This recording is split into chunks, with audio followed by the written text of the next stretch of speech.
Praise the Lord. प्रभु की स्तुति हो, प्रभु की महिमा हो। मैं आपका भाई ब्रदर नीलेश कुमार परमेश्वर की हजूरी में आप सभी का मैं स्वागत करता हूं। मेरे प्रियो, प्रभु यीशु मसीह हमें इतना उत्साहित क्यों करते हैं प्रार्थना करने के लिए? क्योंकि प्रार्थना प्रलोभन से हमें बचाती है, लालच से प्रार्थना हमें बचाती है। मेरे प्रियो, इसीलिए प्रभु यीशु मसीह ने हमें प्रार्थना कहने के लिए कहते हैं। आमीन। क्योंकि लिखा है मत्ती 26:41 में, जागते रहो और प्रार्थना करते रहो कि तुम परीक्षा में ना पड़ो। आत्मा तो तैयार है परंतु शरीर दुर्बल है। मेरे प्रियो, परमेश्वर प्रभु यीशु कहते हैं आत्मा तो तैयार है परंतु शरीर दुर्बल है। क्योंकि हम देखते हैं कि प्रभु यीशु जब क्रूस पर चढ़ाए जाने वाले थे तो उससे एक रात पहले वह अपने 3 शिष्यों को, पतरस, याकूब और यूहन्ना को गेथसेमने में प्रार्थना करने के लिए अपने साथ ले गए। मेरे प्रियो, प्रार्थना करने के लिए अपने 3 शिष्यों को प्रभु यीशु मसीह अपने साथ ले गए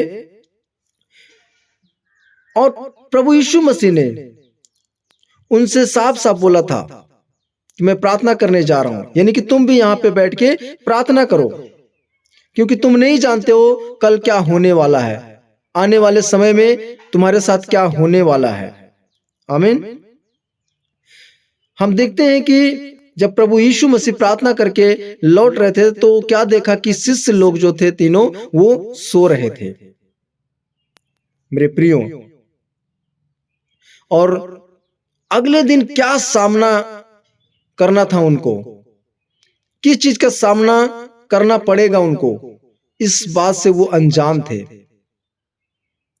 मेरे प्रियो, यीशु ने उन्हें प्रलोभन से बचने के लिए, उन्हें जागते रहने के लिए और प्रार्थना करने के लिए प्रोत्साहित किए थे, यह कहते हुए कि यद्यपि उनकी आत्मा तो तत्पर थी, उनका शरीर दुर्बल था। मेरे प्रियो, परमेश्वर जानते हैं कि आत्मा तैयार है, तत्पर है, लेकिन ये शरीर जो है ये दुर्बल है। इसलिए परमेश्वर हमें प्रार्थना करने के लिए कहते हैं, क्योंकि हमारा आत्मिक जीवन में जो उन्नति लाने वाला वो है प्रार्थना, कि हम आत्मा में प्रार्थना करें, आत्मा से प्रार्थना करें। मेरे प्रियो, क्योंकि ये शरीर जो है दुर्बल है। आमीन। मेरे प्रियो, व्यक्ति का वह पहलू जिसे आत्मा के रूप में जाना जाता है, गैर भौतिक ब्रह्मांड को समझने और उसके साथ बातचीत करने में सक्षम है। मेरे प्रियो, आत्मा किसी व्यक्ति के शारीरिक रूप से संबंधित नहीं है, आध्यात्मिक रूप से यह एक व्यक्ति के पापी स्वभाव को संदर्भित करता है। प्रियो, हमारी आत्मा जो हमें परमेश्वर से जोड़ती है, उसकी आज्ञा मानने और उसका अनुसरण करने की इच्छा रख सकती है, हालांकि शरीर में अपने इच्छानुसार कार्य करने की शक्ति का अभाव है। प्रियो, हमें बाइबल सिखाती है कि हर एक प्राणी घास के समान है और उसकी सारी शोभा घास के फूल के समान है। घास सूख जाती है, फूल झड़ जाता है। मेरे प्रियो, यीशु ने कहा आत्मा ही जीवन प्रदान करता है, शरीर से कुछ लाभ नहीं होता।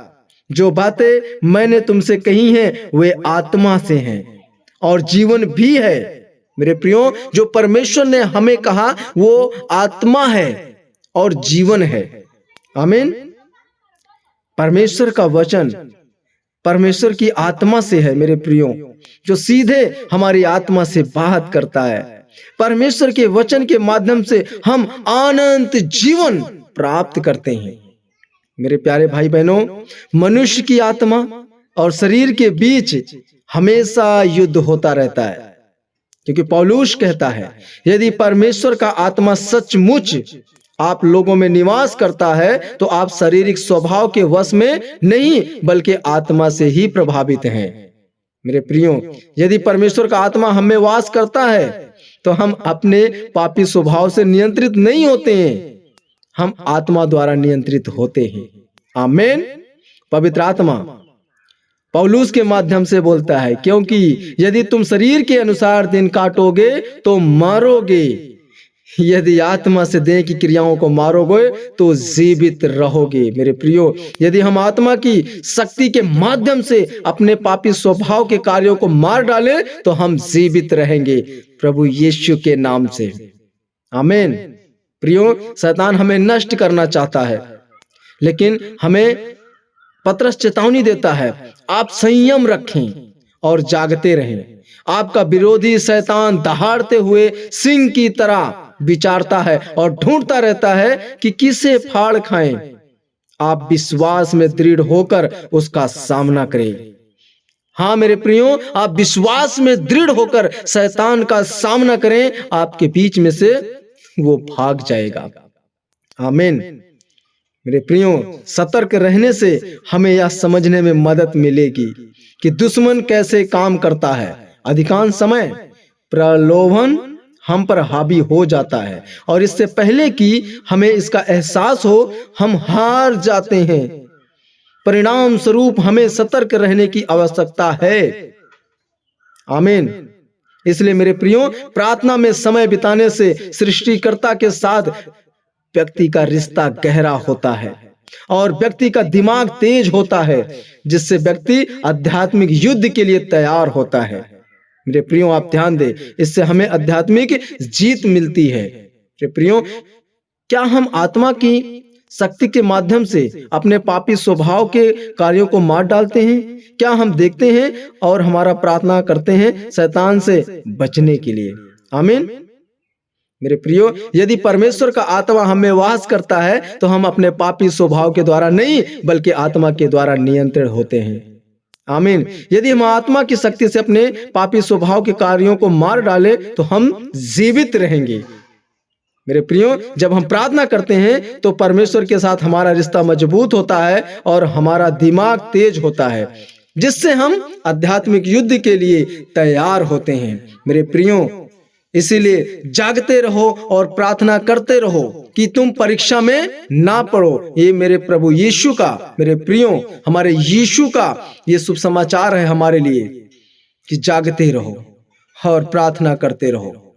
जागते रहो और प्रार्थना करते रहो, क्योंकि परमेश्वर के साथ हमारा रिश्ता मजबूत होगा जब हम प्रार्थना में समय बिताएंगे। जब हम प्रार्थना करेंगे तो हम तेजी से बुद्धिमान होते चले जाएंगे।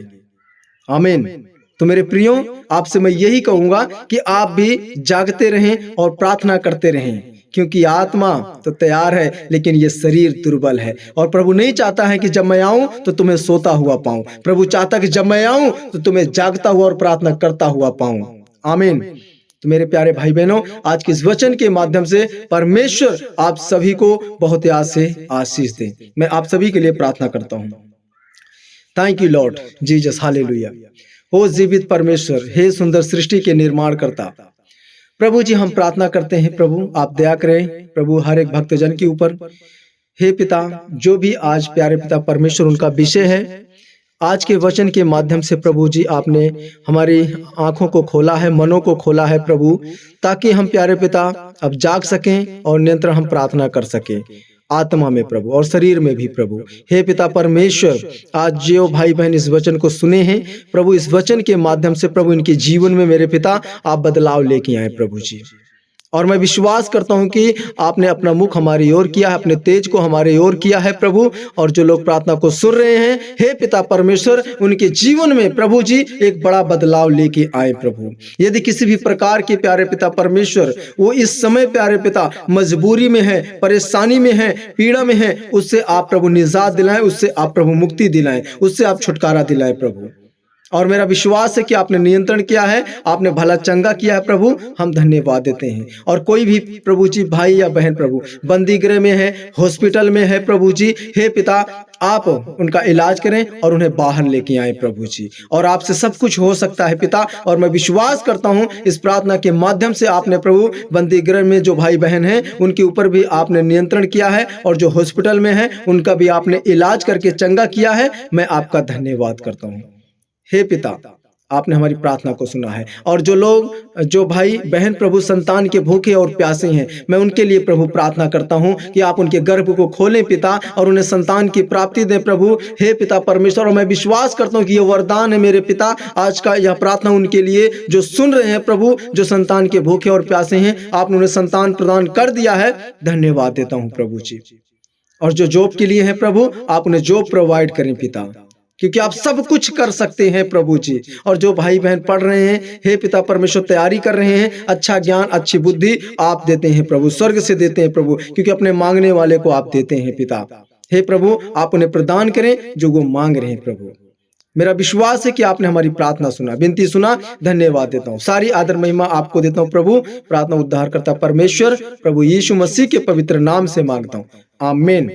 मेरे प्यारे भाई बहनों, गॉड ब्लेस यू। परमेश्वर आप सभी को बहुत से आशीष दे। सबको जय मसीह की।